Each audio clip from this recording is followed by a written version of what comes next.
good evening, good night to the special guest. Yes. Good evening, good night. Happy to be here. Mr. Taj Weeks, introduce yourself to the people. Taj Weeks. That's about all I can say. Okay, we're going to go a little bit deeper and get to know the man, the artist, the person. Because I've read great things about you. We'll get to that later on. But let's start off with the music. When did you begin in the music? I know you have a band by the name of Adderall, and you were the lead singer. So tell us a little bit more of your musical journey and when it began. The journey started when we were little children. What we used to do for entertainment in my house. So we would line up in the living room and sing to my parents. You know, that was the evening's entertainment. And everything kind of just grew from that. We sang in church, we sang in school. And it was my 4 brothers and I, so we did a little thing where we sang at all the stage shows on the island. And then everything kind of progressed from that. Okay, and when you speak of that island, that is St. Lucia? St. Lucia, yeah, okay. Yeah. Then I moved to North America and kind of started doing the same thing over. Went to school in Canada for a bit, then I moved to New York. And what I did for a while was I used to use pre-recorded music, and I would sing over that in every restaurant I could find. And one time we were in a restaurant and a guy came in and said, there's a show at SOBs that must have been sometime in the 90s. It was called The Future of Reggae. So we came on, did The Future of Reggae with him, and I had to get a band to get that to happen.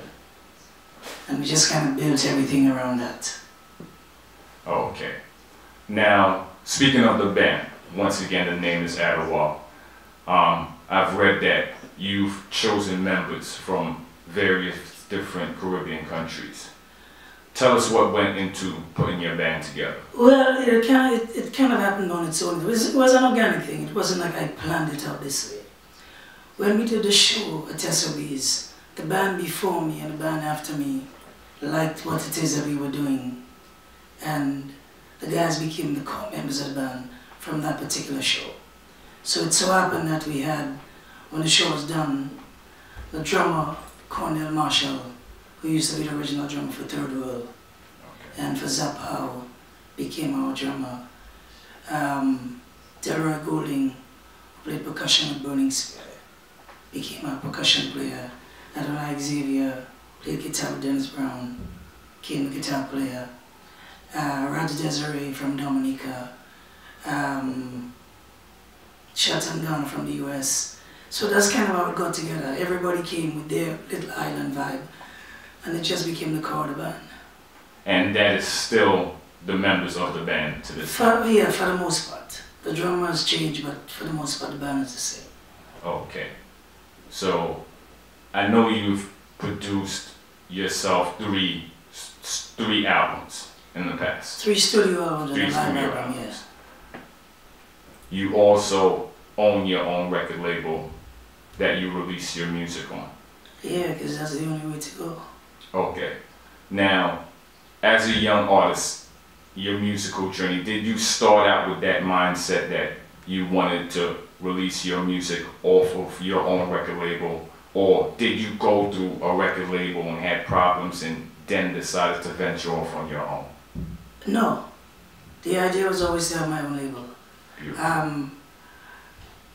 I had seen the shortcomings and the fallings of the people who had done it before, and realized that the only way to make this sustainable was to own it. So from the time I started off, I created my own label. I mean, I have distribution arrangements with different people. Like on the upcoming album, VP does the distribution, but it's still my label putting it out. Okay. Yeah. That's very, it's good to hear, because within the reggae music, I don't think that there's enough artists that do that for themselves. So it's a beautiful thing that you're doing. And I hope younger artists hear this and take heed and try to follow in your footsteps. Yeah, I mean, if you believe enough in the product that you're selling, why not own it? Why give it to somebody else? I mean, we're living in 2015, we have traveled and come enough to realize that we need to own this thing. Because you're working and, you know, you're throwing all your pearls away to the swine. I mean, how can you ever reap any benefit out of it if you do it that way? So yeah, I mean, it would be a wise thing to do, to go that way and own what it is that you're putting out, if you believe enough in it. Okay, and touching back on the different members of your band again and coming together, what would you say is your sound as a band as a whole together? The sound is the collective of everybody coming together from different islands. You know, when we started off, we had a Jamaican drummer. We had a guitar player from Trinidad. We had another American guitar player. We had a Dominican bassman. Then there was I playing rhythm guitar and lead singer. So, I mean, everybody brought in their influences. And collectively, we tweaked it enough to make it our original sound. You know, so whenever you hear a band, this is what you hear. And I think this is what has to be what kind of just keeps you apart from everybody else. Because as you know right now is one rhythm and 6 million people sing on it. And it's the same sound. Nobody has an original sound except for the voicing on that rhythm. But you know, I think that probably might be the detriment to music because there's not enough original sounds. I mean, I went to a party a couple of weeks ago and for 2 hours I danced to the same song. It's just different guys singing on the same tune. And to me, that doesn't enable me to remain a musician. I need to be a musician, I need to create. Now I'm not faulting the guys who cannot and all they can do is sing on the rhythm, that is their thing.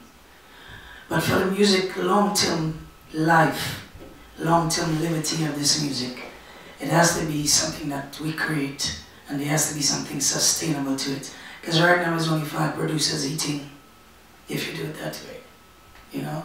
Yes. So I think guys have to realize that in order for them to own something, they need to create something and build a foundation around what it is that they've created. So yeah. Okay, and keeping in tune with the music, looking at you, I could tell that you live a Rastafarian lifestyle. Is this the constant message in your music, or do you delve into social, economic problems and give that message throughout your music? Yeah, but the Rastafarian movement is all of that.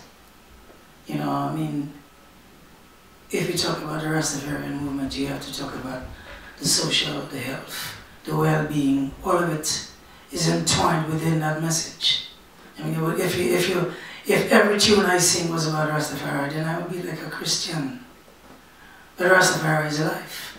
So we have to sing about everything that goes on, you know? And I think that's what we pride ourselves on. The fact that not only are we telling people to stick to the spiritual life, but we're teaching them how to deal with the everyday life in everything else that they do.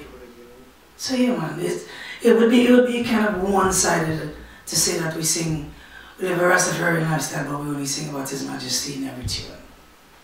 You know? And the example set by His Majesty was about life across the board. Education, you know, economics, sustainability, all of this is included in the Rastafarian lifestyle. Okay, and coming from St. Lucia, who would you say was your musical inspiration before you got into the music that made you actually want to record? My brother M.P.L.A. Okay. I think was my greatest influence. You know, I think a lot of people see influences externally, not within their own household, but within my own household. My brother M.P.L.A. was the first Rastaman that I knew, who lived the way I wanted to live, who taught me that salvation was within and not without, you know, and that was my greatest influence. He taught me how to play the guitar. So yeah, my brother M.P.L.A. was my greatest influence. Okay, you touched a little bit on the music. We're gonna get back to that in a minute. I wanna touch on you, the man, and the positive things that you're doing throughout the Caribbean, throughout Europe. I I've been told that you do lectures in Europe. Tell us a little bit about what that entails. Well, I do lectures everywhere. You know, I happen to be the UNICEF champion for children for St.LUCIA. I happen to have my own charity, which takes care of underprivileged and at-risk children in the Caribbean. And this is Toko we're speaking about? This is Toko. Okay. Yeah, so, I mean, what I think as a community of people, when I was growing up, what I was taught from my brother in PLA and from my parents is, we are our brother's keeper, period. And that's the only way we can make things happen. We're not all in the same position at the same time. We cannot all afford the same things at the same time. So if you only pull somebody up, you know, if you take a holistic approach to all of it, then you cannot do it any other way. Because wherever the least is suffering, you are suffering too. So I mean, that to me, that is the basic approach to it. You know, my life is about walking the walk and talking the talk, because I know in this very music that we sing and play, I know brothers who talk plenty about Africa. I know brothers who talk about helping in their song, but yet when they get some dollars, that's not what they do, you know? The word affluence for me means affleur, which comes from the French word to pass through. So hoarding it is not being affluent. Letting it pass through is being affluent. That's how you help. And then these things go around in circles and your blessings come again. So yeah. Okay, and being that UNICEF ambassador that you are, what does that entail? What does UNICEF ask of you? To just keep doing what I do. What UNICEF has brought to the table is the weight of the organization. So when I write to an organization, for example, we had the tragedy in Dominica. Before I would write as Tajriks for Toko, it opens up a lot more doors. So when tragedy hits, I can call somebody up as a UNICEF champion for children and get 1,500 pairs of shoes sent to Dominica. You know, UNICEF gives me a certain amount of weight that I would not have otherwise had on my own. Okay, that's beautiful, inspirational. Once again, I hope artists are listening and use their influence in the way that you're doing in such a positive manner. DJ Rich, there's another song off of the third album that's entitled Anthems of Hope. Can you play that for the listeners to hear? Terrorist attack, 2 wars back to back, hurricanes, destruction, floods, earthquakes. Yes. Song entitled Anthem of Hope. Beautiful song. Acoustic. I have a thing for acoustic music, so I'm especially biased for that. Okay. That was off of your third studio album. What was the name of that project for the listeners? A waterlogged soul kitchen. Okay. Can you repeat that for me again? A waterlogged soul kitchen. Okay. And that's available now on all digital platforms? Yeah, man. Okay. Going back into the music, where is some of the places that you have performed as an artist throughout your musical career? Well, we performed in America, obviously. States, I think in every state in the Union, we played in every state in America. Europe, France, Germany, Austria, Switzerland. Well, I can't remember. Okay. I'll help out the listeners. You could go online, find them performing at the Sierra Nevada World Music Festival. Yeah, we just did that. South by Southwest. Yeah. These are some of the biggest festivals in the United States of America. Yeah. Well, there's a wonderful festival in Chicago called Bliss Fest. Okay. That we did a couple of years ago. And what I loved about Bliss Fest is the people who have the festival own the land. So, you know, there's a lot going on in the mountains. They built roads into the mountains. And there are lots of little huts. Where, I mean, from now on, what most festivals do, you just don't play one show. So there's always like a lecture or some other thing happening. So with Bliss Fest, there's all those little sheds up in the hills. And you go there and there's a gathering of about 50 people. Where they get close and you do an acoustic set. And you speak to them about what it is that you do. And at night you come down and do the main stage. You know? So yeah, a lot of, we did a show in British Columbia called Salmon Arm. And they too do the same kind of thing. On different days, we headed the social stage where we spoke about the messages in the songs with all the other artists, and then, you know, another day you play main stage, and so lots of festivals I find now are asking not just for one performance, 2 and sometimes even 3 of them, you know? Okay, and touching on Europe, where are some of the places that you've traveled? Have you been to Africa performing as an artist? No, but I have a little spot in Morocco. Okay. Where I love to be. Yeah. Okay, it's beautiful. Japan? No. Okay. Hopefully your journey takes you to Japan. Yeah, man, wherever it leads, you know. Okay. And this coming February, you have a new project that you'll be releasing, and this is entitled Love, Herb, and Reggae. And Reggae. Love, Herb, and Reggae. Okay, let's start by explaining the title of the new project. Well, I mean, the thing for me is I grew up for the longest while, and what we spoke about was sex, drugs, and rock and roll. And I thought that was kind of destructive. Sex, drugs, and rock and roll. And I thought love instead of sex, herb instead of drugs, and reggae instead of rock and roll. So I figured we would move on with a new mantra, Love, Herb, and Reggae, which was way more holistic than the other one was. So yeah, Love, Herb, and Reggae. Okay. Some of the listeners might understand the love, they understand the reggae. I want you to give your explanation of that word herb, because I know you're not talking about what people may think off the top. We're talking about, you know, I said at Sierra Nevada that the amount of reverence we give marijuana, you know, we need to give to our women and children. And I say this to say that I think from the herb standpoint, we place way too much emphasis on smoking weed. You know, herb to me is a holistic lifestyle. From getting back to what was healing, parsley, sage, rosemary, thyme, dandelion, root, olive leaf extract, all these herbs are for the healing. So I think people get so overly caught up with marijuana. Yes, we know the herb is really good and it's probably the most important herb. But yet, there's so many other supporting herbs that we need to go back to, you know? And that is the herb that we're talking about. Not just one herb, but herb across. A green life, a holistic life, an herbal life, back to how it used to be.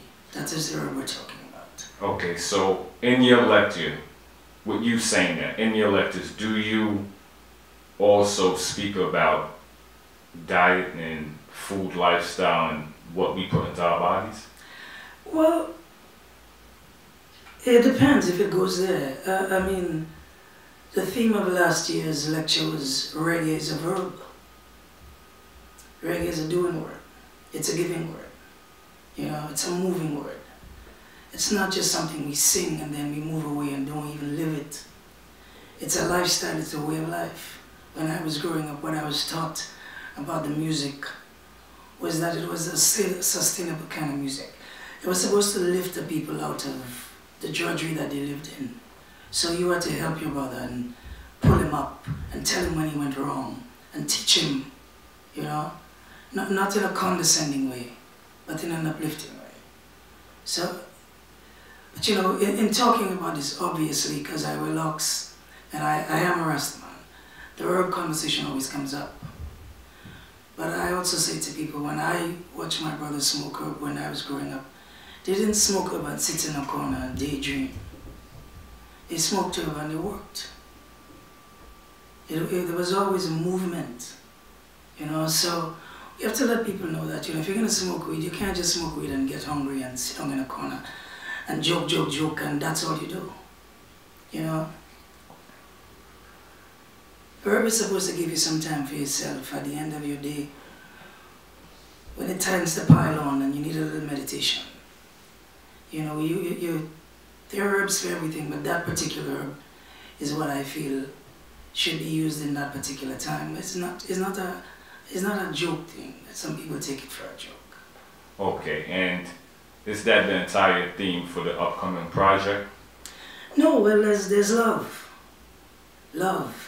And that love is a non-judgmental love. I tell people you cannot tell people who to love. You cannot tell people and dictate to them who it is that they can love.